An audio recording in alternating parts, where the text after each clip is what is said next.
Welcome to this week's Off the Court, and I have a very special guest alongside me, the head coach of London Pulse, Sam Bird. Welcome to the studio. Thank you, Tamsin. Firstly, the grand final this weekend. Are you excited? I mean, that's a ridiculous question. You must be excited. Yeah, super excited. It's such a special occasion, and to be playing at the O2 is obviously absolutely amazing, and for us particularly as a London team as well. Okay, so picture this. We're at the O2 on Sunday. There's 10,000 people packed in. A lot of home support, I'm sure. It's down in London. You're up against your rivals, Loughborough Lightning. I think it's the two teams everybody expected. You've had an incredible season, tipped to be the team from the start to the finish to lift the title. Is this finally the year? Is it the year? I think we believe so, which sounds maybe slightly ridiculous given how close the playoff was with one goal. But I think we do believe that we can win, yes.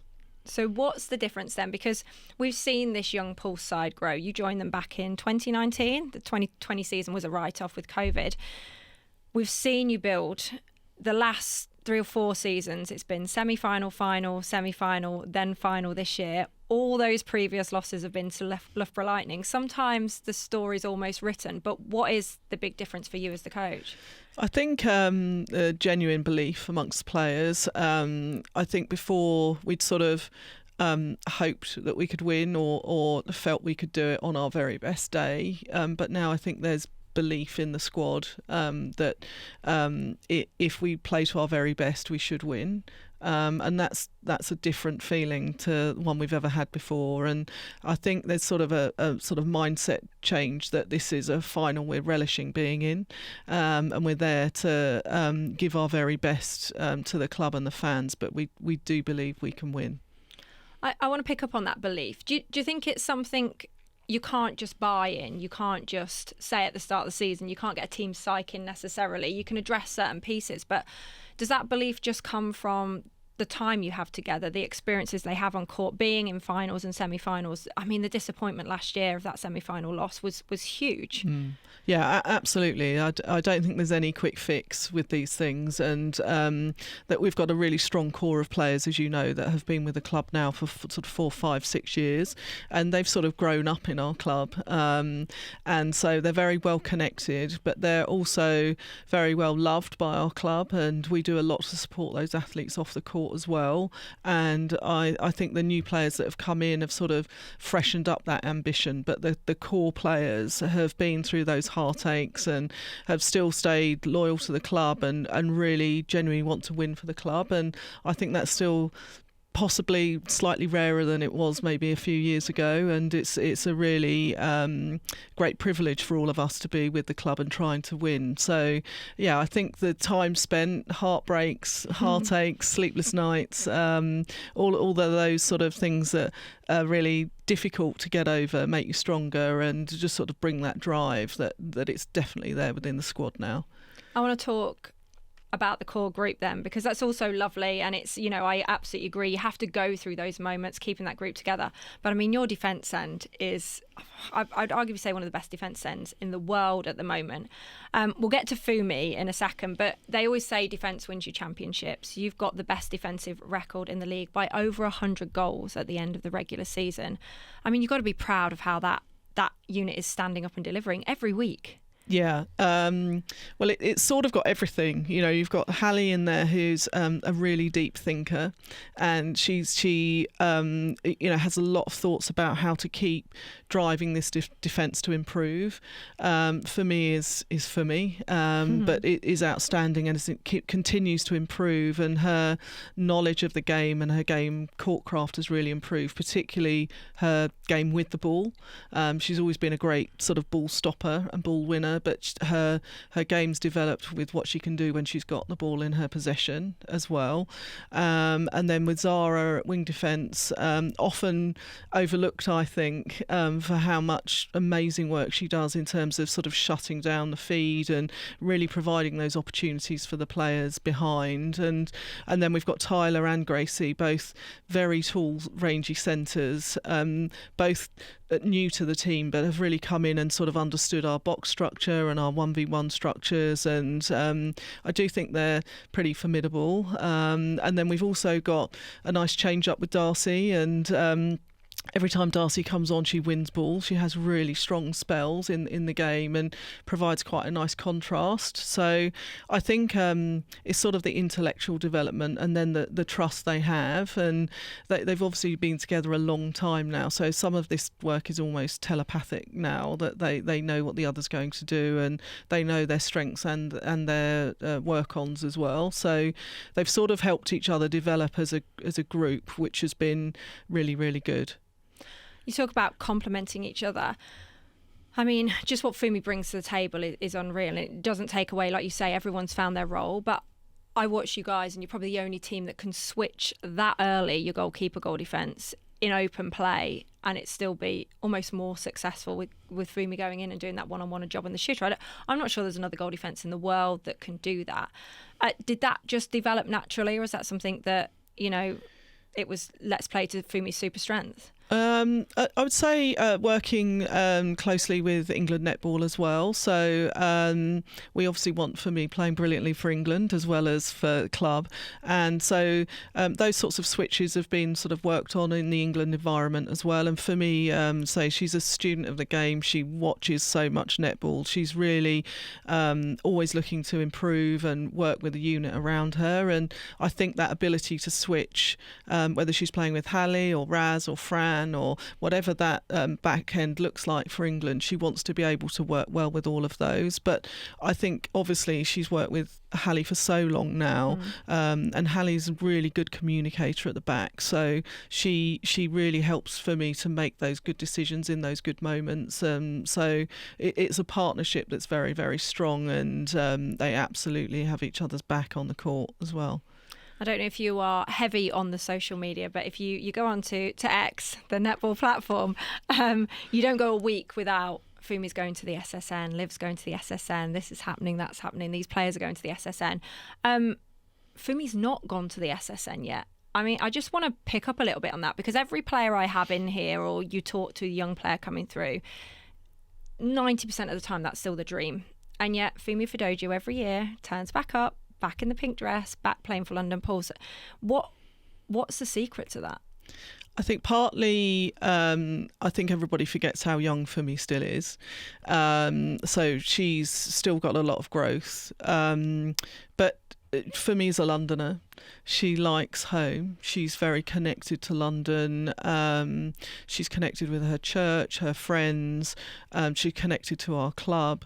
And I think particularly with the professionalisation this year, what the fans won't have seen, but you and I will know, the amount of resource we've put in behind the scenes. And we've I would suggest we're nearly operating at the same level as a Suncorp club side.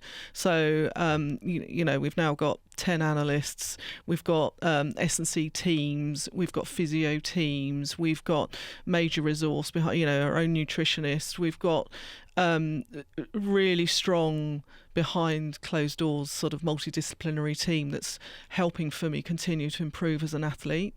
And I think everybody's journey is different, and that's not to say that Fumi won't go to Suncorp, but she's still got studies as well. And I think if an athlete is thriving in an environment, playing really well here, she's already regarded as the best goal defence or one of them in the world, then you don't necessarily have to go the other side of the world to prove anything. So I think everybody's timing to go, if they want to go at all, is different. And I think, as you will know, when you've got major competitions coming up, Commonwealth Games next year, followed by World Cup, Fumi wants to be on the court, thriving, working with other Roses athletes, competing really well. And there's a lot of reasons to be in London. So I think obviously fans always say, your best players to go to that league, and us as a club will support our players reaching their potential. But I think it's just important to realise that everybody has a different perspective on what that might be and when it might be. And certainly for Fumi, it's not to say that she's not thinking about those things and not desiring to go, but I'm sure she'll go as and when she's ready, and when she feels she can thrive and get good court time out there and potentially go to the right team. I think it's a risk going there as well, and you want to play with a unit that is going to help you thrive, and certainly the Pulse defensive unit is built to help Fumi thrive, and so there's quite a lot of dynamics behind those decisions rather than a sort of black and white, stay or go type of decision. Listen, now we've got the weather as well. Even more reason to stay here. Who needs Sydney when you're basking in 32 degrees in London? Hey, exactly, Sam. Exactly. Let's touch on the SSN then, because you've talked about the resource that's being implemented at the clubs. Are we getting closer? Are we getting there? Is it making it easier for the players, the decisions? And I don't just mean what we're pumping in as clubs, but more about what we're starting to see on the court. I would say so. I think the top end of Super League, maybe the top 3 teams are starting to show that they would compete with some of the Suncorp teams. I mean, I'd love to have that opportunity. And I think... you know, the Suncorp's become a place, a destination league for players from all over the world. But I still feel that our league has that special diversity, different styles of players. You know, you've got lots of players from South Africa, lots of players from Australia now. The diversity in our own country is one of the strengths of our netball, and I think that you get all that sort of diversity right here, and you certainly get the elite athletes right here, and we've got our own stars across the teams in the league. And whilst I think Suncorp obviously still has some amazing stars, I think there are also players there that are just sort of squad members, and they're not all stars. It's not like an all-star league, and I think we can continue to develop, particularly with the work that athletes are doing, being full-time essentially here now, to start competing with that league overall. Yeah, I think so. It's been interesting watching their league this year, and especially some of their youngsters coming through. And I think, you know, there's always been this they just wheel another person out. And I actually think some of their youngsters this year are being exposed. And I think it is showing that gap is closing, that we've got just as many of those top-end players, like you say, that could either slot effortlessly or could compete against those teams. I think it was it 2014? We did like a club competition over here. It was involved up in Glasgow, and it was basically like a 20-goal difference between between that and there. I don't think that would exist anymore. It'd be interesting with the Super Shot now as well, because I actually think we are utilising the Super Shot a lot more. That diversity piece for me is huge. We've got shooters that can shoot a bit more from distance. We haven't had the really tall, fucking great big shooters that, you know, cemented these 95% percentages. We've had to shoot from distance as a nation and now as a league. So I think it'd be really interesting. Maybe we could start that, Sam. Maybe next year we get a Super Club competition. Oh, I'd love that. Bit of a London thing. Oh, I'd love that. Okay, we'll talk about this off the court. Yeah, let's do that. Off the court. All right. I want to quickly touch then on Lisa Alexander coming over, because you got appointed in 2019. She came over in 2022. You know, you've never held back in where you want to be as a club, what you want to do from a brand point of view, from what you've put out on court. And Lisa Alexander was a huge part of that, and a great steal, right? Yeah, and we still are in touch a lot. She's we message each other, you know, many times a week. And do you get pictures of her chickens and her flowers? I do. So do I. Yes, see, I love Lisa. Yes, and it's just good to have her views on how to approach things, particularly with the change up of the playoffs this season. I also messaged her about 20-minute half time. Have you ever done that before? I don't think anyone's ever done that before. She has had one. Where? I don't know. She said some random competition where she had one. So that was like, okay, any thoughts, any ideas, and so she's a really good sounding board. She's obviously been there, done it, you know, 10 times over with the best team in the world. So her thinking is really interesting. We've had Vicky Wilson work with us as well this year, and she's really good as well to just sort of tap into. And it's nice to have perspectives. I think when just sometimes you can become a bit internalised with your own coaching team, and sometimes you just want to put your head above the parapet and just get a different view. And it's been really good to have some sort of really knowledgeable sort of friends at the end of a phone, just to give advice and their thoughts. But this matters, doesn't it? Because I talk about this. We're putting everything in place for the players. We're pushing the league forward. We've got to take the coaches with us, and I think we don't necessarily have that on our doorstep. You're seeing it a lot. You come in as a young coach, you've got to learn on the job, and actually that support from those old heads around the world is massive. Yeah, and I what I always think is lovely is they're really happy to impart their views and be very supportive, and I think that's a good thing about the coaching network, that you can ask, and sometimes you agree with the view, sometimes you don't, but just to have a different perspective is really, really important. And as you say, in the UK, there's only a few of us that have been around sort of coaching top level, and we're all competing against each other at the moment. So it's nice to just have an independent voice, just to say, have you thought about X or Y? Absolutely. Listen, we've had some questions in from the viewers, from the listeners, which is really cool. Some different ones this week, which is really nice as well. We've seen loads of changes in the league this year in terms of rules. What's one netball rule you'd get rid of? And it doesn't have to be a new one.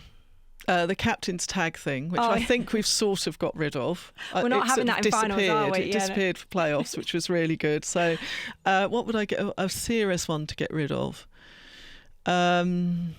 I personally still think I'd like more dialogue with the umpires before you get warnings and things get elevated. I think it's still quite difficult when you're trying to play really hard contested netball, and then you do a couple of things and then all of a sudden you're on a heightened position as a player.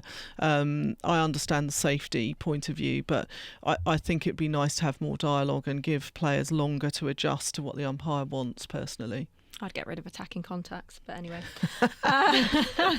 Right, if you could sign anybody, who would you sign? Who's your dream player to sign for London Port? So it could be past or present as well, like anybody. Which player would you have had? And this is not to obviously take over from your team, because I know they're amazing.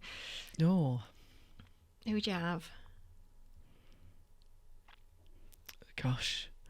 I know who my husband would have. Go on, who would he have? Maria Tusaya. Oh, would he? Yeah, he. That's sort of how he first got really excited about netball, watching her play. I can't think why. Yeah, no, I wonder.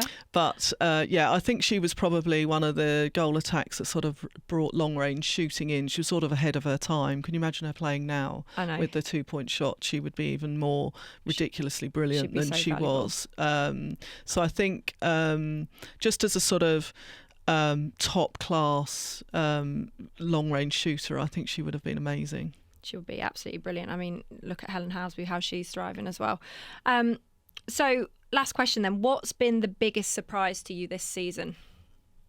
What's been the bit where you've stood back and gone, oh God? Oh gosh, biggest surprise. Was it you lost to Forest?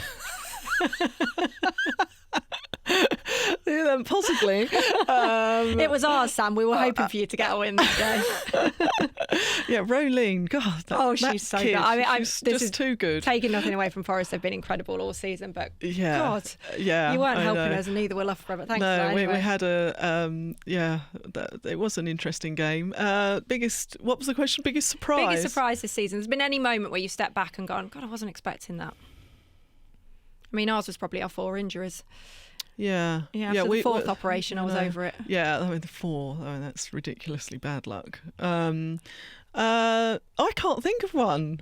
Really, I mean, probably now you've mentioned Forest, that was something we'll certainly be thinking about in pre-season for next year, how to sort of really get stuck into these 2-point shooters. Yeah. And I do think that's part of the game that still needs to develop.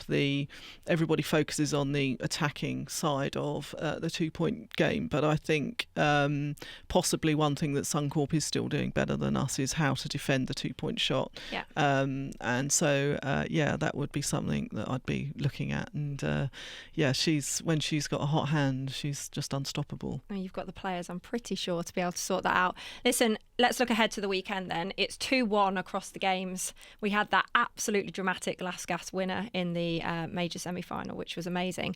Where's it going to be won or lost for you guys? I think for us, it's sort of in our hands. I think if we're more clinical, we know we need to be more clinical. In that particular game, we made 10 errors in the first quarter. That's not acceptable for us if we want to be champions.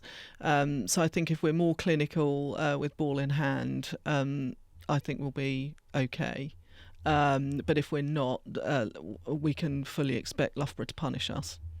Well, listen, it's going to be an absolutely cracking grand final. I think we've all said it's the two teams that deserve to be in there across the season, and two teams we've been excitedly talking about all year as well. So you never know. Sometimes the magic just happens. And from a Londoner, I'm going for London Pulse this weekend as well. Thank you. Good luck and enjoy it. Thank you. So a massive weekend ahead then. We're finally here. We're at the O2 on Sunday the 6th of July for the grand final of the 2025 Netball Super League. Who will come out on top? Will Loughborough Lightning get 3 in a row, or will London Pulse win their first ever grand title?